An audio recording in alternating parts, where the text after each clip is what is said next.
And then they announced a couple of different Xbox SKUs and so on and so forth. But um, they showed a trailer off for Gears of War E-Day. Oh man, so I was not familiar as to why people thought that was so funny, and now I know why that's so funny. Uh-oh. I don't think I So know. But I do. Gears of War 5 ends with a massive super cliffhanger that's been ongoing for years and Oh years. no, and now we're going back. And Gears of War 5 Okay. also has a choice at the end of it of which of your, like Uh, in Mass Effect, of like which companion will you sacrifice to save the day or whatever. oh And so man. they're just going to let that sit That like hangs even probably forever. longer. Oh no. Well, I will say that in terms of like, as someone who hasn't paid attention to any of the later of that franchise, um, that being like, oh shit, it's Emergence Day. I'm like, I was there. Yeah, it's the only thing I would like to see out of Gears of War. Yeah, Actually, that's right. the That's what I'm one that I would saying. actually And be like, oh yeah, it's the you most interesting thing that ever happened in the game setting you ever. nailed the one thing for someone who is completely out, who cared about just the beginning of that franchise. You nailed the one thing that could have made me go, ooh, it's Emergence Day, the game. And I'm like, I legit care to see about what that was like with, the sudden, insane, instant, overnight fucking Like loss. war everywhere in every city simultaneously across the entire planet. Yeah, no, that would be crazy. And then, I mean, I feel like we've talked about that when it dropped, about how nuts that was in the setting. And yeah, like just showing you, I guess, young Phoenix and Dom and them, and you're gonna have, and it zooms out to show you the giant hole, and the cities are still around. So yeah, you did it, guys. You picked the thing that actually activated a neuron. I'm curious to see what that's gonna be like. Emergence Day.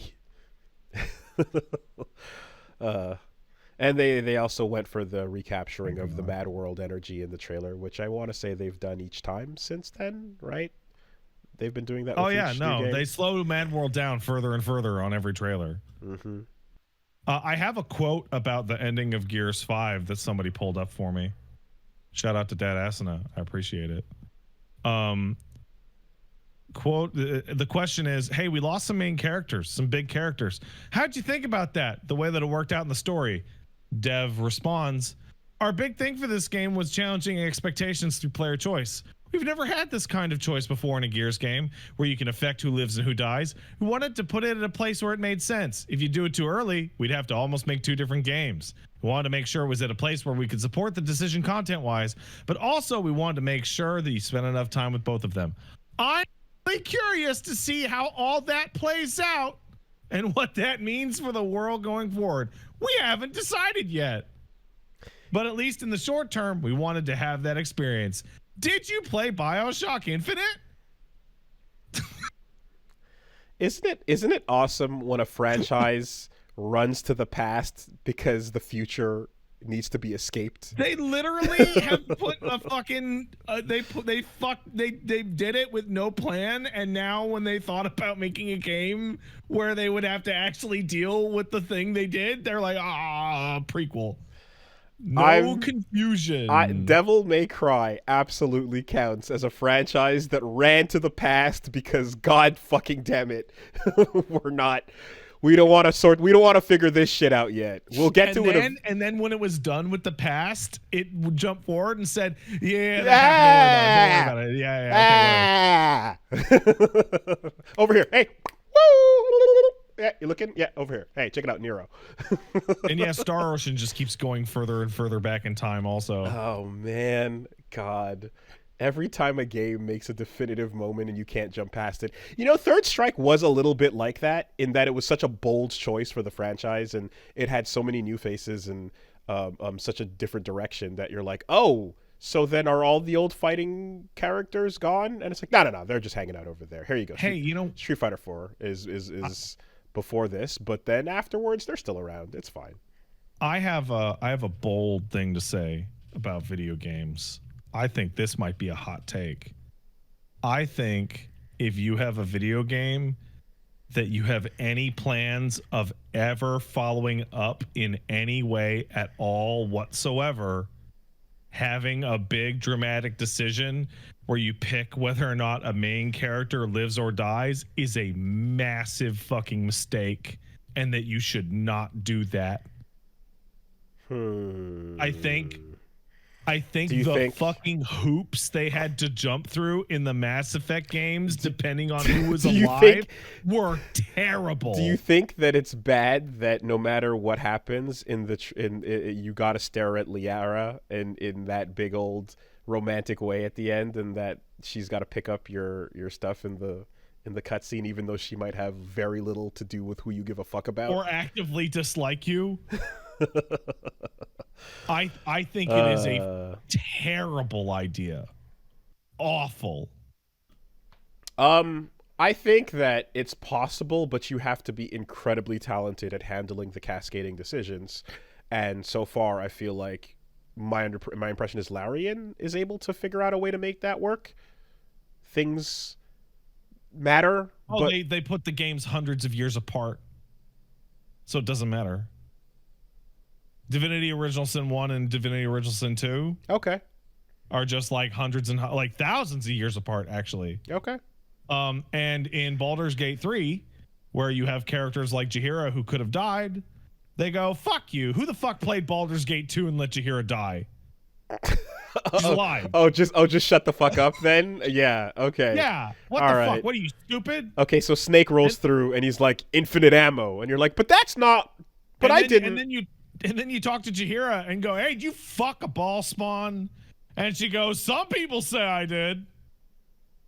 Okay. Anyway, that's none of your business. Because then you see Otacon and you're like, oh no, Meryl's dead. And then it's like... Dude, Metal Gear just saying both endings happen, shut up, is like the funniest thing ever. They both sat on the back of that fucking snowmobile, you son of a bitch! Oh, shut up! Just shut up. They're fine. They sat side saddle, you piece of shit. Meryl's big ass and Otacon butt to butt, and they zoomed out while we got the ha hee ha, and so now they're here. One of the things that like BioWare thinks is exciting to people, but it's actually not exciting at all, is they've announced that Dragon Age Veilguard will have that horrible choice website where you can go in, because save importing between the different games is now like impossible. There's so many and they're all spread apart, that you go and you fill out the form to tell the Dragon Age Veilguard who you did what in what game every single time, so they can have like 5-second interaction differences for 4 cutscenes in the game. I did that for Inquisition. It was awful. It was terrible. It took me like an hour and a half to punch my decisions in. And then when I played Inquisition, I didn't see one of those things pop up. I was really curious about how 2 was going to handle it. And it did really pare it down to like that little comic with, I guess, maybe 10 decisions or so. You know, and then save editor for granularity. You know, but yeah, getting down to the nitty gritty on that sounds really not fun. Well, look forward to a future of either Gears of War, who gives a fuck about that decision? We're way past that. Shut up. Here's new shit. Or with the breakout success of E-Day, we are now going to be creating Gears of War E-Day 2 through 4. No, the new direction of the franchise. The next one would be Gears of War. Oh, what's it called? Pendulum Wars? It's the war over oil that got fought before E-Day.